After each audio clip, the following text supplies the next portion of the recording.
How's it going, guys?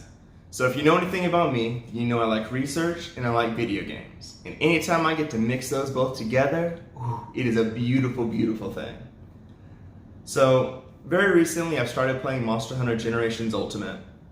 And even though I have been playing this game for 10, 12 years at this point, I'm still terrible at status gunning.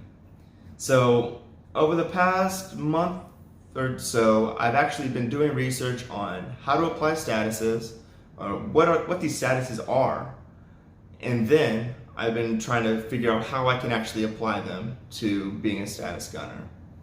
So this is actually going to be part one of a two-part series. The first one, and the one that you have obviously already clicked on, is going to be going over what are the statuses, what do they do, and how do I apply them. And then part two is going to be how can I use what we've learned in part one and apply it to status gunning in part two. So let's go ahead and get started. So what are the statuses? So I've actually broken these out into different groups, and I think this way it makes it a little bit easier to see how they're applied and which ones can be applied when. So the first group is going to be blast and poison.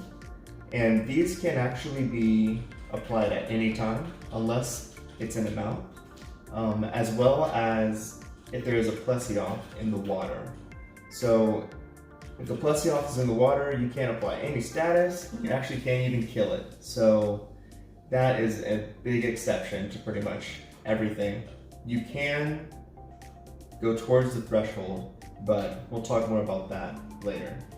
So group two, we have exhaust, stagger, mount, sonic bombs, and flash bombs. These are a little bit different. These can't be applied if they're already in a group 3 status. And for some like exhaust and sonic bombs, they can only be used during certain times. So exhaust actually has some animations that can't be canceled.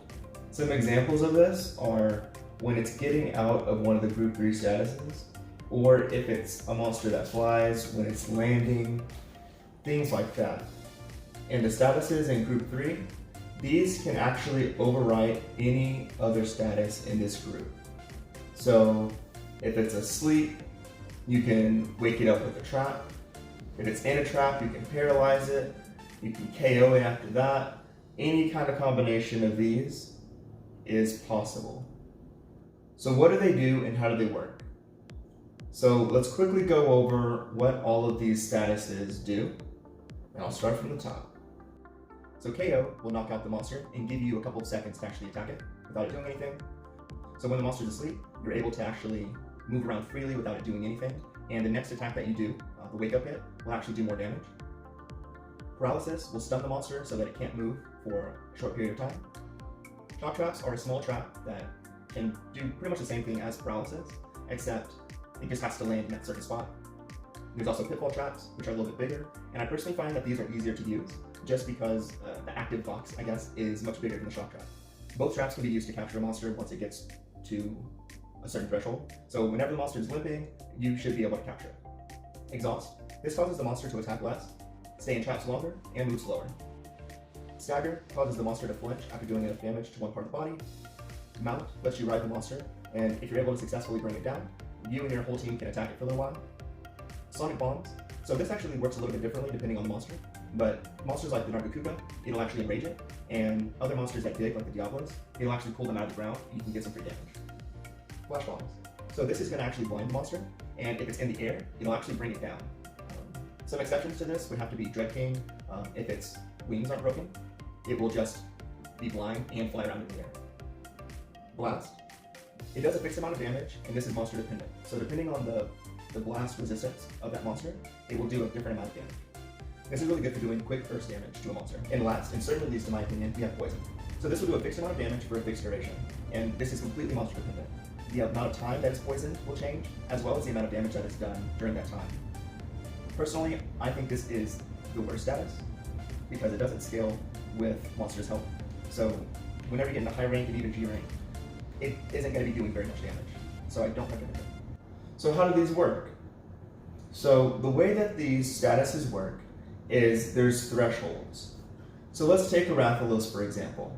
If I want to paralyze it, it's going to take 180 paralysis to actually do it. So once I have applied that amount of paralysis, then it will be stunned. After I've applied that amount of paralysis, it will be stunned, and then after the stun wears off, it will go up to the second threshold, which in this example is 323. So one important thing to know here is while it's paralyzed or while it's in a certain status, you can't apply any of that status to it to bring it down.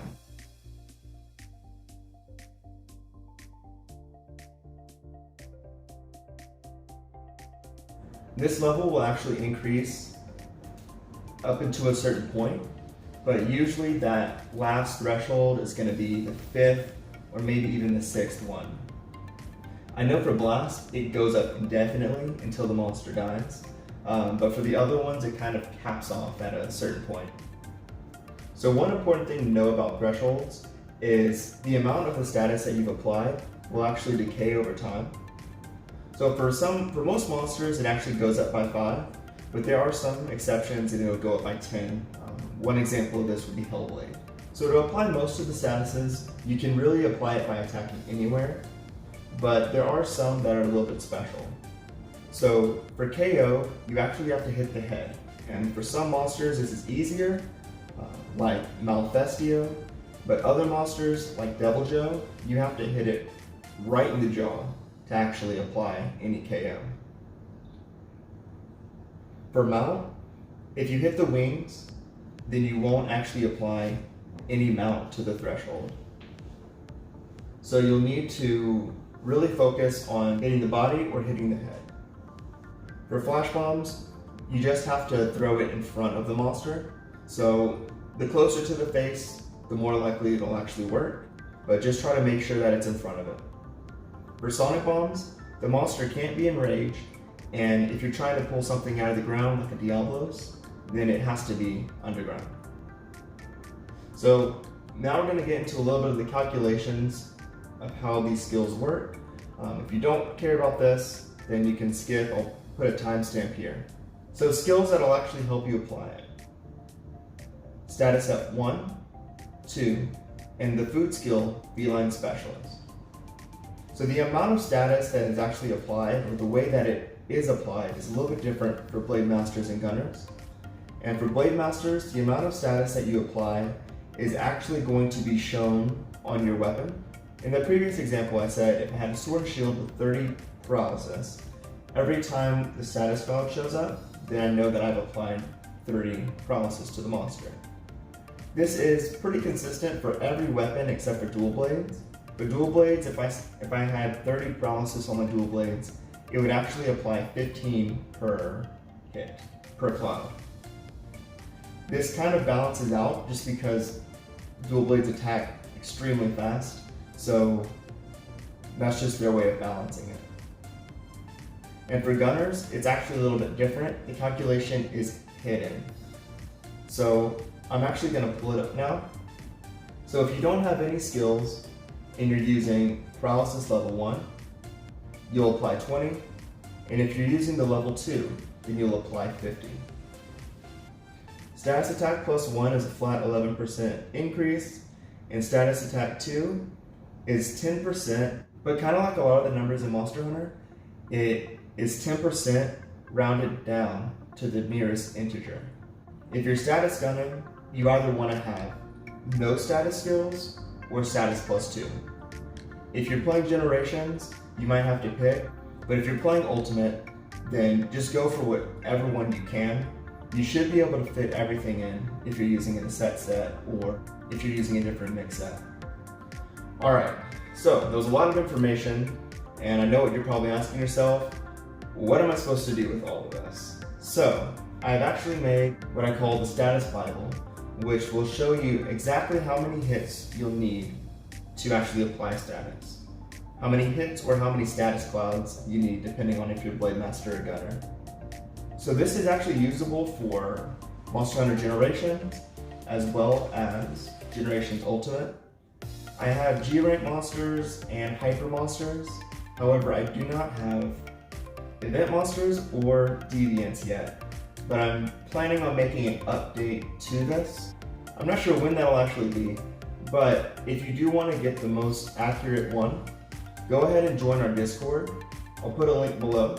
We have a ton of people playing and we're always looking for new people to join.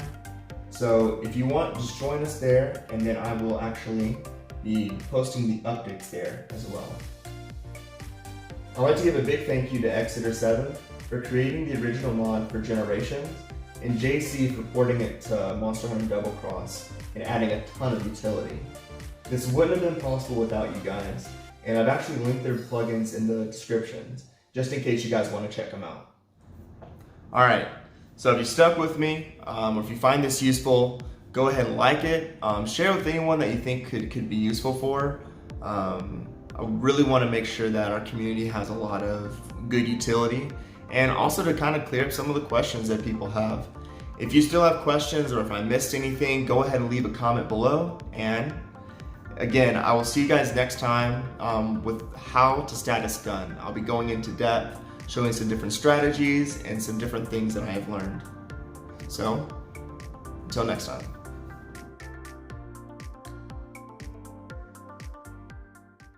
Alright, testing again, make sure I'm in frame this time.